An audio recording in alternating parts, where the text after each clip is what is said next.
4 o'clock. We'll call the Metropolitan Transit Commission Board meeting to order. Call to order. Roll call. We'll show Sartell missing and Mayor Kleiss missing. Are there any additions or changes to the agenda? No. All right, need approval of agenda. Motion approved. Second. Further discussion? All in favor? Aye. Opposed? Passed unanimously. Consent agenda. Item 5, February 30th, 2018 meeting minutes, February 2018 balance sheet, budget statement, and bank reconciliation. Number 7, February 2018 list of bills, and number 8, February 2018 fixed route dial-up ride and North Star Link ridership reports. Motion approved. Second. Further discussion. All in favor? Aye. Open forum. I don't have anybody on the list, so nobody here for open forum. All right, general business. Looks like you got the whole show today. I know, Yeah, right? Wow, I guess, huh? They're gonna get sick of me fast. Time's up. Yeah. The first item on the list is a request for extended leave of absence without pay. We do have an employee that has requested an extended leave. He has used, the individual has used up all of their leaves. They had asked for approval for a 30-day leave of absence, which according to our policy can be granted from the HR director. That was granted and has since been used up. And now they are requesting leave without pay for up to a year. Currently with our standings in open positions, we don't see a hardship for the organization at this time, but need, per the policy, to have the board approve that. Except for the fact I know who that person is, but I would say we would do it no matter what, just because we look for drivers all the time, and so with any luck, this person will come back. So. Right, yeah. With that being said, though, I would entertain a motion. Motion approved. Second. Any further discussion? All in favor? Aye. Opposed? Passed unanimously. Great. Item 10. So item 10 was something that we discovered in looking at item 9, actually, is that when we had brought the new policy forward, part of the verbiage within that new policy we had left from the previous policy stating that we would bring all of these leave requests forward to the board. In all reality, and kind of in the board's direction and other things that we brought forward, you kind of given the direction that you want some of these decisions to be made by the CEO rather than bringing out those forward. And so this is just simply a change to the current policy to change where it reads the board of directors to chief executive officer. All right, anybody have any questions or comments? Motion approved. Second. Further discussion? All in favor? Aye. Opposed? Passed unanimously. Number 11. Should I start talking slower? No, we're out of here. Just kidding. Everyone's a good meeting. Yeah, take a break, get up and stretch. No, number 11, Commissioners, is the audited financial statements. As we brought forward the last couple of years, because of the new GASB 68 requirement, the financial statements are complete by the time that we have the preliminary financials presented in December. The reason that we get the preliminaries presented in December is because there are specific reports that need to be done by the end of January, and so we need the approved preliminary financials ahead of time, which is why we kind of have to do this in 2 parts at this point. And so this is the financials have came through, no changes to, I mean, other than the pension information obviously changed with the updated para information, but otherwise no other changes to the financials at this point. So it's just a matter of approving the final financial statements. All right. Any comments? You want a motion for that, correct? Yes. Yeah, we need that. I'll make a motion to approve the final financial Second. statement. Further discussion? All in favor? Aye. Opposed? Passed unanimously. Item 12, consideration of proposed fiscal year 2018 program and projects. So again, the proposed program of projects is kind of our first step in our application process to the FTA for 2018 funding.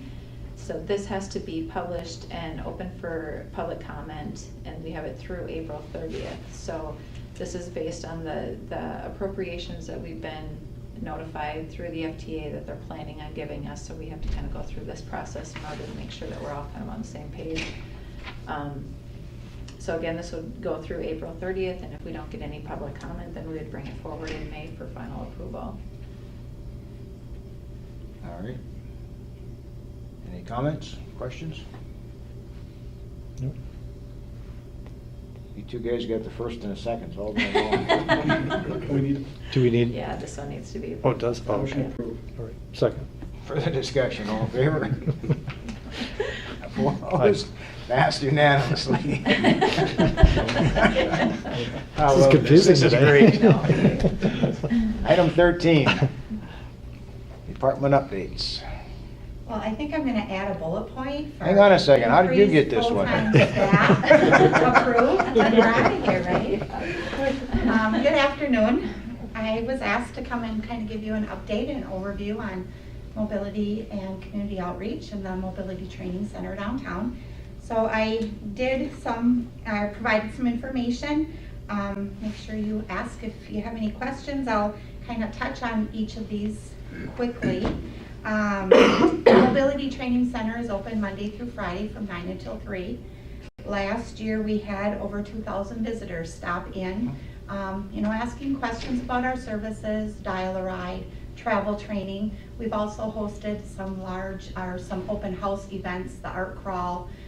We've got a lot of community members that come through the facility, exposing them to the transportation and asking questions when they're interested. A lot of times those individuals will respond to staff by saying, there's a bus stop right out in front of my house, but I've never even tried it before. So, if we can get that message out there and in people's hands, the likelihood of them trying the bus is a little bit higher.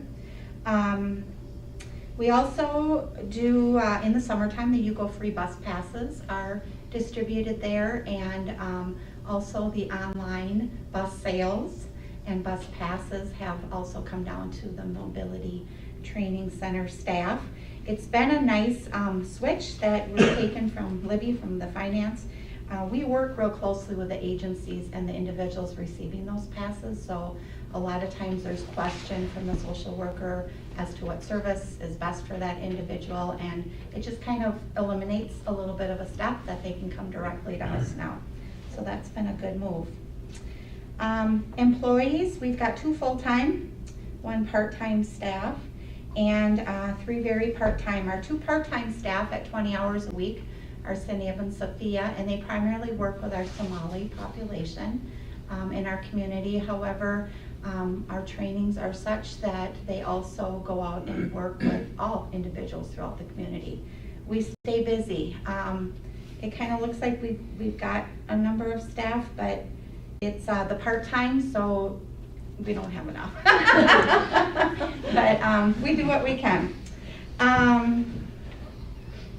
The community outreach and travel training program, essentially we have 3 types of programming for the travel training that we do. We do the personalized trip planning, and that's primarily for the individuals with disabilities or our senior population. That's where a training is really unique and specialized to that individual's abilities. And we go out, sometimes we go out with that individual 2-3 times, sometimes we do destination training where we might travel with them on the bus from their home to work 5-6 times until they're comfortable. It becomes repetition and they're able to do that. What we see with that personalized training, those are the individuals that we're taking off our dial-a-ride service. So even if we can take them off for 1 trip off of dial-a-ride 5 times a week and put them on fixed route, it's quite beneficial to Metro Bus. Then we have our consumer education, and that's our large group overview of riding the bus 101 type of a classroom setting, or working with support staff and trainers. We do a lot of train the trainer. We have social workers and caseworkers that work with individuals that rely on public transportation, and if they're not comfortable and if they don't know how to ride the bus, they're not real successful in promoting the service for their consumers. So we do quite a bit of that.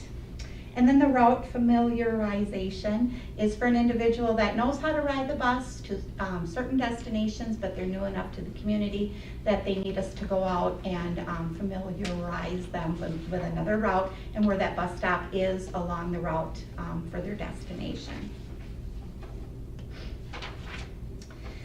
So I put together kind of a little synopsis of where we've been for the last 3 years with travel training. Our individuals travel training, remain pretty consistent. Where you see the fluctuation in the numbers in 2016, the higher numbers, that's when we go out with larger groups of people. So you can see if the numbers are going up and down. It has to do with the size of the groups that we're going out, and those size of groups are determined, again, on that individual's ability. I kind of took a look at last year's ridership of 685 individuals, and if you took 80% of those individuals and they rode the bus 2 times a week, we're putting some seats on the bus. That compensates to 56,000 rides. If we can get them on the bus 3 times a week, it's 85,000 rides. So I really feel that the travel training and that hand-holding, if you will call it, or that breaking down the barrier of getting an individual on the bus, even at community outreach events where we have a bus present and somebody can get on that bus for the first time, is a huge factor in ridership. Any questions? Not yet. All right. We continue to work with over 40 referral sites and support services to our travel training program. Our Dial-A-Ride eligibility continues to be busy. You can see that last year, 2017, we conducted 328 interviews in-house, 60 assessments that were scheduled. And I didn't do the math on that, but prior to bringing our assessments in-house, we contracted that out with a third party at $125 an assessment. So the fact that we can bring them in-house and really demonstrate with our streetscape environment, we can really make a determination as to whether or not they're eligible for Dial-A-Ride or they are able to ride the fixed route bus.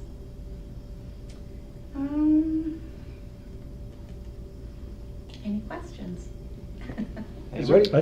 Go ahead. Has there been any issues with Somalian ridership? Do they do it, or is it they're fighting it, or? No, Is there any? we have a large Somali population, ridership population. Yeah. They're not fighting it, they're just, No, they're doing it. no. Okay, that's all.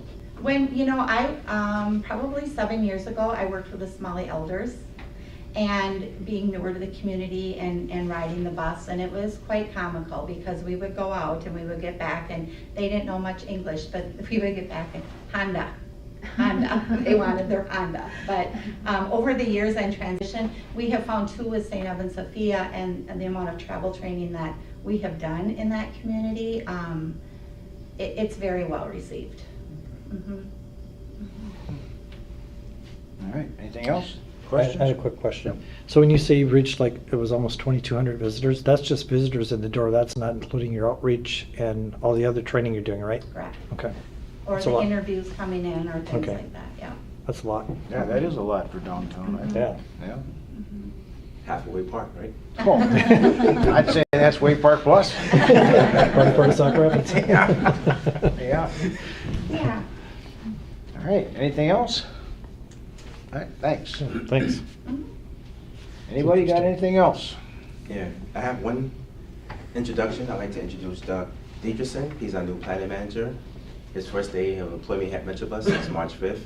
We're happy to have him. He's a local St. Cloud native, local St. Cloud area native, graduated from St. Cloud State University, formerly worked with the St. Cloud APO, so he's familiar with the St. Cloud area, Sauk Rapids, Sartell, Way Park, the challenges, the needs, the wants. He's been an avid bus rider during his days at St. Cloud State University. He left, went to Virginia, came back home because he just loved Minnesota so much. So I miss the ice fishing. Missed the ice fishing. Yeah, there you go. Yeah, so we're happy to have him on board, and he to bring his planning expertise to Metrobus. So be a great asset to the organization. Just want to welcome him officially to the Board of Commissioners. He went from one bad board to another bad board, huh? I said on both of them. I can say that. You never gave me a hard time. You want to say anything? You can say a few words if you like. No, I'm just excited to get to work. They've given me some goals and I've started working on them. We'll see if we can't get ridership up. Yeah, good to have you here. All It's a right. good board. Yeah. All right, anything else? That'll be all. All right, nothing else. We're adjourned at 4:15.